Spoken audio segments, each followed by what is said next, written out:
जय हिंद, जोहार झारखंड। मैं शमशाद आलम। गांडे उपचुनाव को लेकर घमासान चल रहा है और ये घमासान में हम ये देखेंगे कि जो निर्वाचन आयोग है उनकी क्या भूमिका होती है। चुनाव गांडे का होगा उपचुनाव या नहीं होगा, क्योंकि एक तरफ देखेंगे कि पक्ष दल वाले जो है कि जो प्रतिनिधि मंडल अपना निर्वाचन आयोग के पास भेजने के बाद इस बात को कहते हैं कि अब जल्दी से जल्दी चुनाव करवाइए क्योंकि वक्त बहुत कम है। और एक तरफ जो बाबूलाल मरांडी राज्यपाल से मिलते हैं और मिलने के बाद कहते हैं कि चुनाव नहीं होनी चाहिए। अब एक बात बताइए कि ये दोनों का घमासान आखिर क्यों चल रहा है। तो हम लोग दरअसल समझने का प्रयास करेंगे मसला क्या है। मसला ये है कि कहीं ना कहीं देखा जा रहा है कि सरफराज अहमद जो इस्तीफा दिए हैं वो 31 दिसंबर 2023 को दिए हैं। हालांकि इस समय से लेकर कहा जा रहा है विपक्ष वाले लोग के तरफ से, बाबूलाल मरांडी के तरफ से, कि 1 साल का समय नहीं हो रहा, 1 साल का समय बच ही नहीं रहा जब वो इस्तीफा दिए हैं।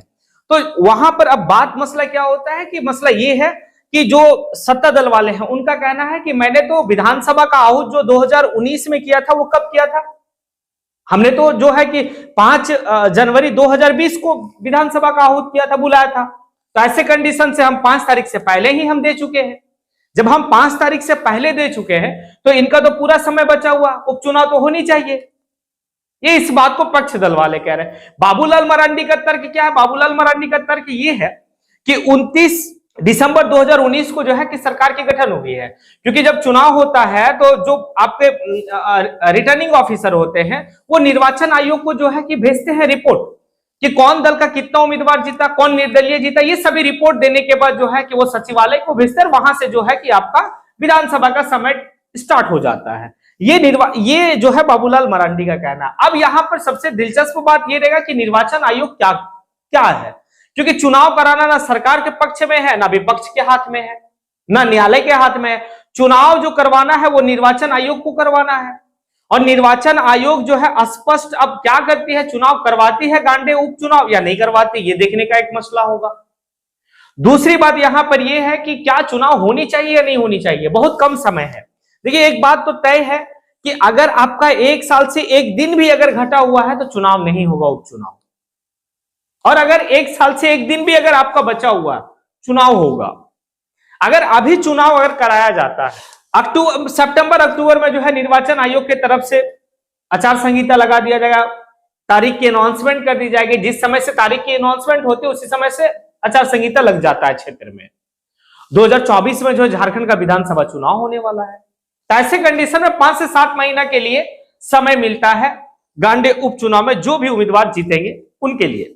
इसी दरमियान में जयराम महतो से भी पूछा गया, जो अभी एक बहुत बड़ा ट्रेंडिंग का मुद्दा है, जेबी केसेस को लेकर लोग जो है कि हाथों हाथ लेते हैं, युवा जो है जेबी केसेस की ओर है। तो यहां पर आप देखेंगे कि जब जयराम महतो से पूछा गया था क्या आप जो है गांडे उपचुनाव लड़ेंगे, तो जयराम महतो स्पष्ट रूप से कहे थे बिल्कुल गांडे उपचुनाव हमारी पार्टी लड़ेगी, जेबी केसेस लड़ेगी और हम दमखम के साथ लड़ेंगे।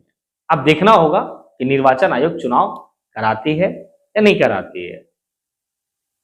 बाबूलाल मरांडी को हम लोग चलिए सुनते हैं कि वो क्या बोले। इसलिए आप देख रहे होंगे वो लोग भी कितना बाद में समझ में उन लोगों को आया। आपने देखा होगा इलेक्शन कमीशन से भी जाकर के वो लोगों ने स्टेट में मेमोरेंडम जाकर के दिया, और वो लोगों ने किस प्रकार के तर्क दिया। जिस समय विधानसभा आहूत हुआ था उस दिन को मांगता है।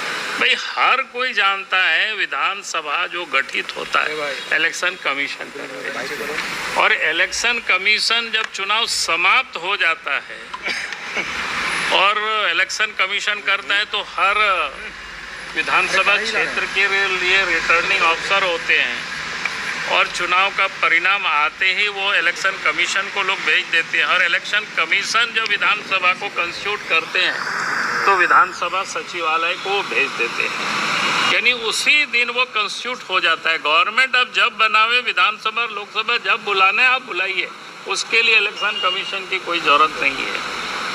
तो आप सरकार कब बनाए, आपने विधानसभा से कब आहूत किया, ये विषय नहीं है। विषय तो ये होता है कि विधानसभा कब कंस्टिट्यूट हुआ।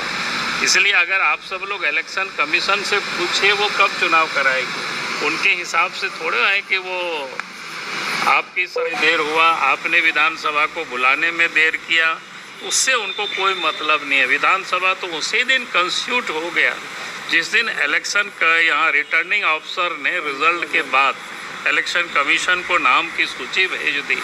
और वहां से गठित करके उन्होंने विधानसभा को भेज देते हैं कि इस दल के कौन कौन प्रत्याशी चुनाव जीते हैं, कौन निर्दलीय हैं, सब कुछ वो भेज देते हैं। फिर उस आधार पर विधानसभा अध्यक्ष अपना अग्रतर कार्रवाई करते, लेकिन विधानसभा तो उसी दिन कंस्टिट्यूट हो जाता है। तो लोगों को भ्रमित करने की, दबाव में लाने की कई कोशिशें चल रही हैं। और कल तो सुप्रीम कोर्ट का भी जो जजमेंट आया वो तो एकदम क्लियर कर दिया। और यहाँ तो हमने कहा कि 1 साल तो से भी बहुत ही कम है, यानी चुनाव की प्रक्रिया तो अक्टूबर से सितंबर, अक्टूबर से ही प्रारंभ हो जाएगी, तभी तो दिसंबर में सरकार बन पाए।